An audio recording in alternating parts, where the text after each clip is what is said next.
Welcome to Innovate Pasadena Presents. I am your host, Lorne Buchman, President of ArtCenter College of Design, and I'm delighted to welcome the Provost of ArtCenter, Karen Hofmann. Karen, welcome, and thank you for doing this today. Thank you, Lorne. It's great to be here having this conversation with you. Good. So let's start with learning a little bit about you and your background, which is kind of interesting, especially for Innovate Pasadena, given that you're a local and you're a tried and true soldier of ArtCenter. You've been through it as a student and as a faculty member and all the way through. So yeah, I'm one of the few natives actually that. So it is special to actually have a conversation here in Pasadena today. I grew up in Glendale. I'm a kid of a JPL couple. My folks worked at JPL for over 40 years, and so the 60s, 70s, 80s, I was able to sort of grow up at the campus, see some of the cool projects that they would be working on. My father was an aerospace engineer, and he worked on all the Mariner, Galileo, Viking missions, and so the ability for me as a child to see photos coming from, Venus and Saturn, Jupiter, early on was really inspiring. To sort of be around that kind of innovation.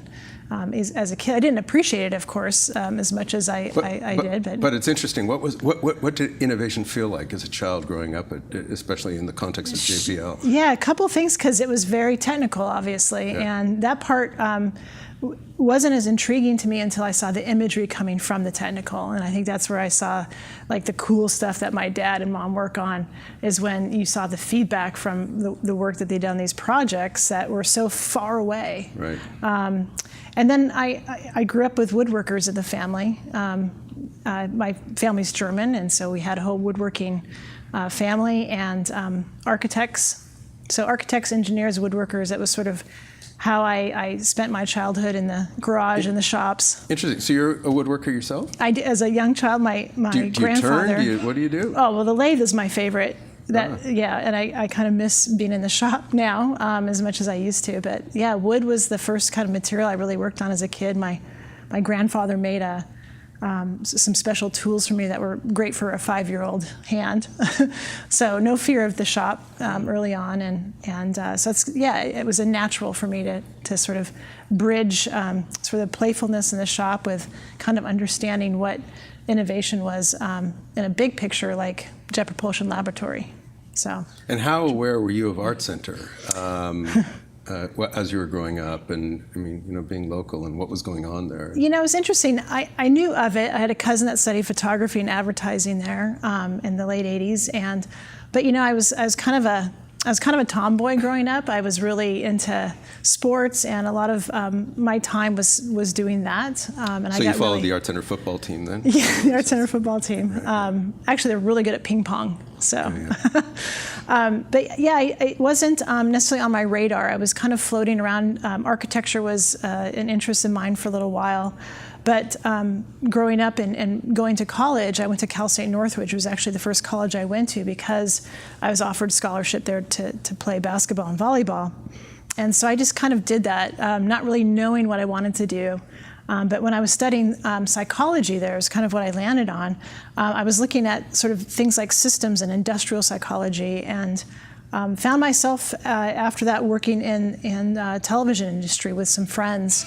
And that's where I had sort of the experience to look at set design. I worked on set for Fox Television for a while and went back to school and found my way back to ArtCenter. So I was fortunate enough to really walk into the gallery at our Hillside campus and finally see what I really wanted to do, which was product design. And so that's when my life really... And that actually came from the experience of being on campus? It did, it did. And seeing it firsthand. Yeah, walking in and sort of that visceral, that same kind of connection that I had as a kid was seeing what my folks did with the technical innovation, and then seeing the photographs coming out of that. I had that same kind of feeling of, well, that's what I want to do. It was a visual calling for me. Right. And I was able to sort of define after floating around for a little while that's what I really wanted to dive into. Okay, so let's fast forward now. Sure. You're provost, and you're the academic and educational leader of the institution. Yeah. And and this conversation has everything to do with innovation. So how do you think about innovation as an educational leader? Well, and that's great, because I'll frame it as, innovation's a big topic, obviously, right, that the creative fields and industrial fields and technical fields are grappling with, and so many ways of defining it. I like to think of it, again, I'll go back to artists and designers and how we look at innovation. It's really starts with a creative thought, a creative idea, an original thought. And then really the other side to that is the realization of it and the implementation of it. And then there's a third element that's really critical, which is purpose and meaning. And those three kind of coming together, to me, really define what innovation is that there's a really creative, original, novel thought, idea, image, product, system that has value, not just in a business context and the ability to implement it, but also that it really has a meaningful purpose and it serves something for the world at large. Okay, let's break that down a little bit, sure, because that's all really interesting.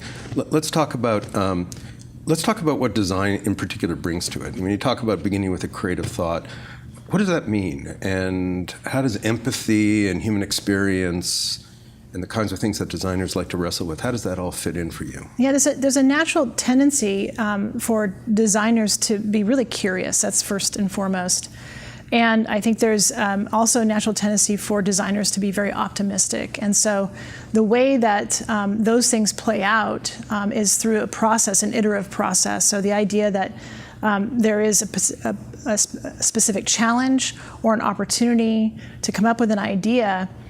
It takes a process of exploring a lot of ideas first before you narrow into one idea, and that's really something that we pride ourselves on in design, is to be able to explore numerous ideas. And then part of the process is in critique, is to understand where the most valuable ideas are coming from and where the innovation is really starting to surface. And then this idea of empathy, right? So really understanding who you're designing for, understanding that what you're coming up with isn't necessarily about you. Part of that is your own self-expression, but part of it is making sure that your ideas are providing that meaning, are providing that emotional connection to somebody who's going to use a product. It's axiomatic for designers to talk about solving problems. What does solving problems have to do with innovation, and how do designers make that connection? Well, I think solving problems has everything to do with innovation, right, because, like I said, if there's lots of really great ideas out there, and if you can't realize them, if you can't bring them to life and solve the problems to get to an end result that really works well, that's functional, that's useful, then it's not going to go anywhere. And how do you define the problem? How do you get at the right problem that you really want to solve? Well, that's interesting because there's so many ways to go about it. There's a lot of different research processes. We call it generative research tools is one area where we look at all different aspects of an experience. Right. So whether it's observational research, whether we're doing interviews, but we're really looking at, first of all, primarily the user first, what that experience is like. And then you have to get into the technical side of it. And once you start coming up with ideas, will these things actually work? Can you actually manufacture it? What are the materials? What are the colors that actually would best resonate around a form? So each and every step of the way, it's like all these mini problems that have to be solved throughout the entire process. If you had to isolate the one or two essential elements that you want your students to have as designers and as people who really do innovate, what are those? Curiosity and grit. Say more. Yeah, good. So curiosity is really, again, that sort of baseline, the desire to explore, the desire to not settle on your first, what you think is a really great idea, because we've all gone through it. We go to the crit, we put up some ideas, and in that process, we're able to get really great feedback, and then an instructor or a creative director or a peer will say, you know what, I think you can do better. There's more to it. There's something that's not necessarily right with this idea. And you go back and you iterate and you iterate and you continually improve it. And that curiosity kind of keeps it alive. Like, okay, there's more ideas I can come up with. On the flip side, I use grit because you need to be tenacious to sort of stay through the whole process. You need to be committed to making an idea or a product the best that it can possibly be. And it's a lot of work. I mean, it's a lot of fun, and it's a lot of work to get to that final resolution. Is there an ethics to the question of teaching people to be innovative? Is there any kind of struggle that you want your students to have as they think through? Oh, absolutely. I think there's a responsibility that creatives have, and I use creatives because it does fall into art and design. But in particular with designers, the ability for you to be responsible in what you're making. So even the first part of ethics is, are you producing something that is going to really help the world? Is it something that's going to be sustainable? Sustainability is a huge driver for us that we need to pay attention to. Is it really going to help people? Yes, it needs to look beautiful. There's an aesthetic that needs to be sort of the emotional connection to an idea, but it also has to be a way to serve your end user as well. Lots to talk about in that, and I think it's a really, really interesting issue, especially when it comes to education and innovation too. But we're going to take a quick break now, and we'll pick up on this conversation when we get back. We'll be back in one moment. Thank you. Operation Wonder Park is a go! There's nothing more powerful than imagination. But don't just imagine. Use STEM to change the world. Who's with me? It's gonna hurt tomorrow. If she can STEM, so can you. Find out more at She Can STEM. It takes a village to help somebody get their diploma. Changes your whole life. Find free adult education classes near you at finishyourdiploma.org. Made a brick and made a stone. You hold my life and everything I've known.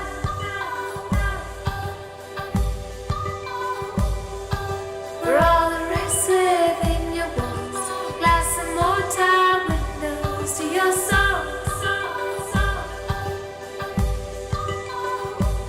So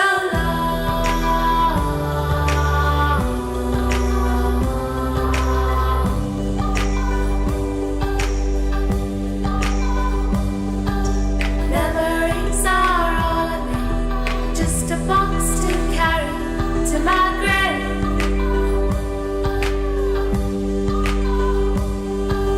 Pack them up within the hour to take back the time that I have lost.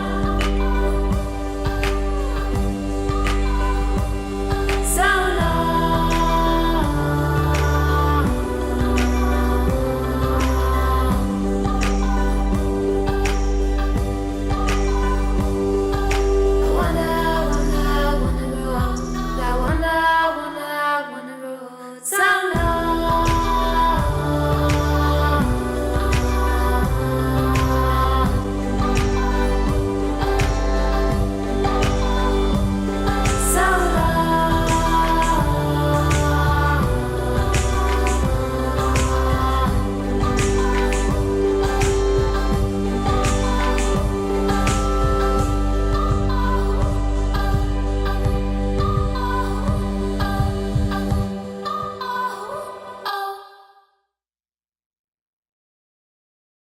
Welcome back to Innovate Pasadena Presents. I'm your host, Lorne Buchman, president of ArtCenter College of Design, and I'm here with our guest and my good friend and colleague, Karen Hofmann, who is provost of ArtCenter.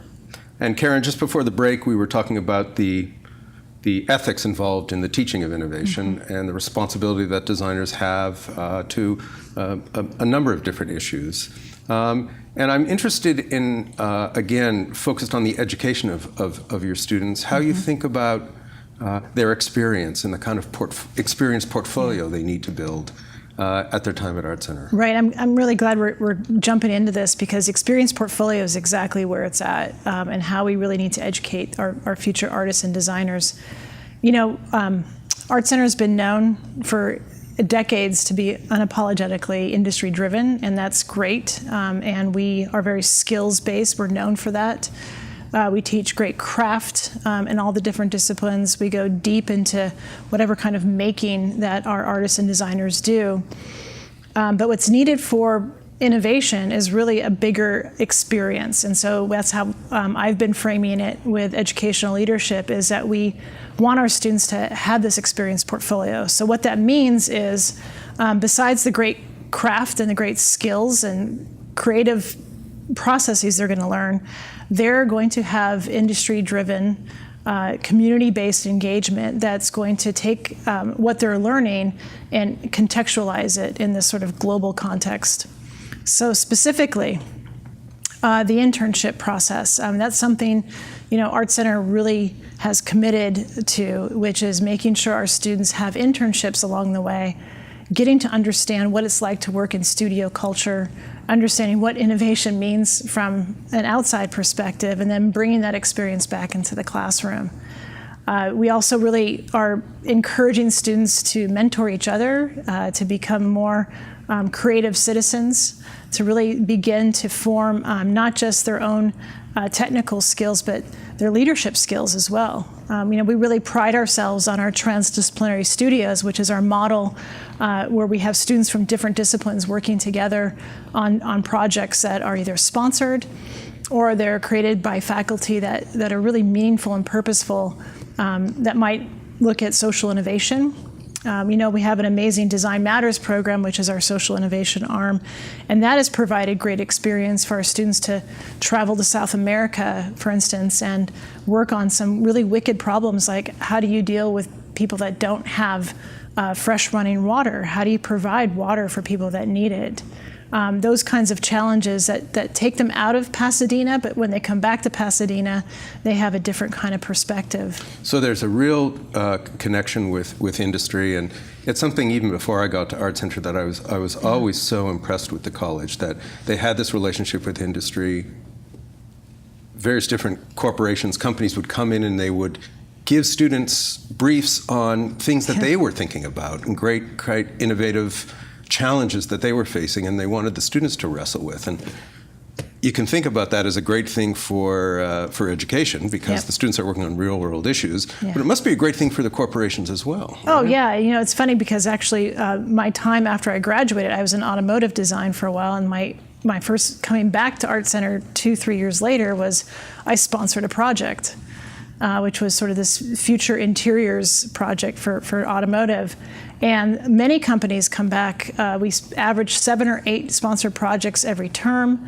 We run 3 terms a year. So we've got about 20 or so different industry sponsored projects coming on campus. What they get out of it is super fresh thinking, and they're getting the next generation of creatives. Exactly. They're not tainted by what you can and can't do out in the world. Right, and they're free in a way that maybe their R&D departments are not so free. Extremely free, and it's also what each student and their craft brings to the table is embraced. Right. So if you have a couple of graphic designers with some illustrators, with some environmental designers, and you're mixing them all up, you're going to get a very different kind of outcome than you would in the studio, back in corporate headquarters. So let me also. So that's on the corporate side and on the industry side. But let me also pick up on this topic you raised about social innovation and what that means within the context of the education of artists and designers at ArtCenter. What happens? What's the project? Well, we're close to almost 2 decades of having this Design Matters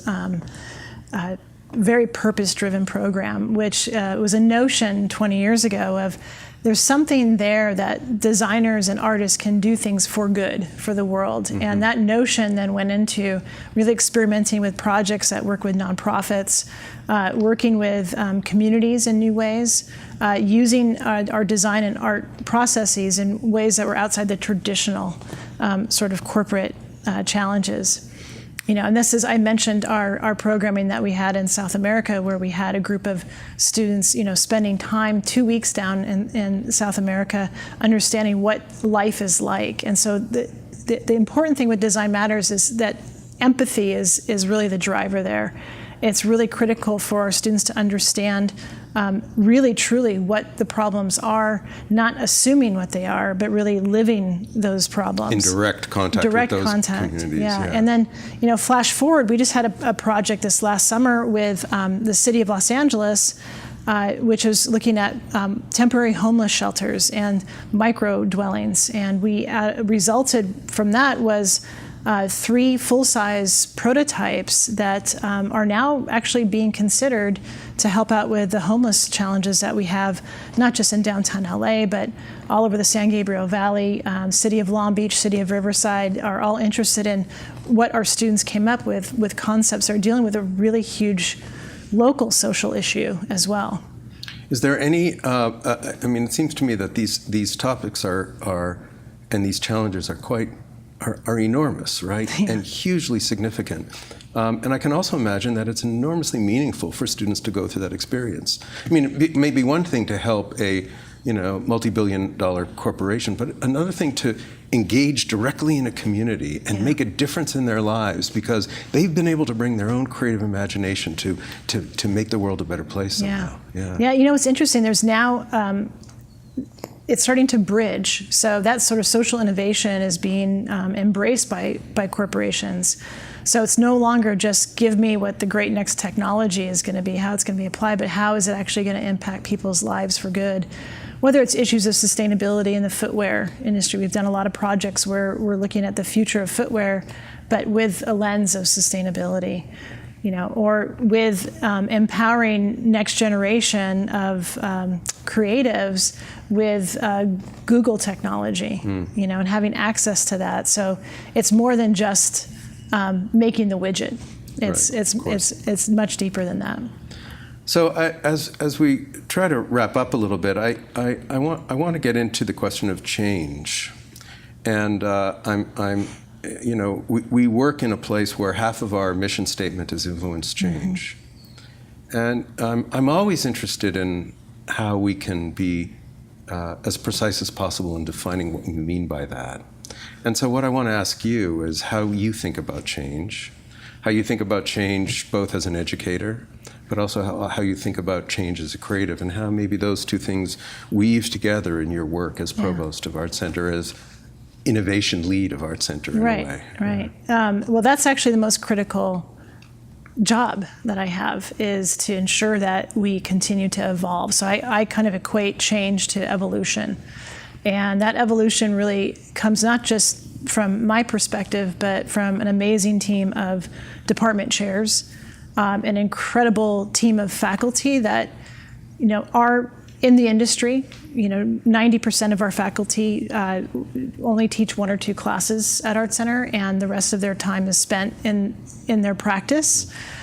So they're bringing what's happening out in the real world into the classroom, and we listen to that, and we evolve, and we think about how existing programs can incorporate new kinds of courses to, what are the new majors that we need to consider as well.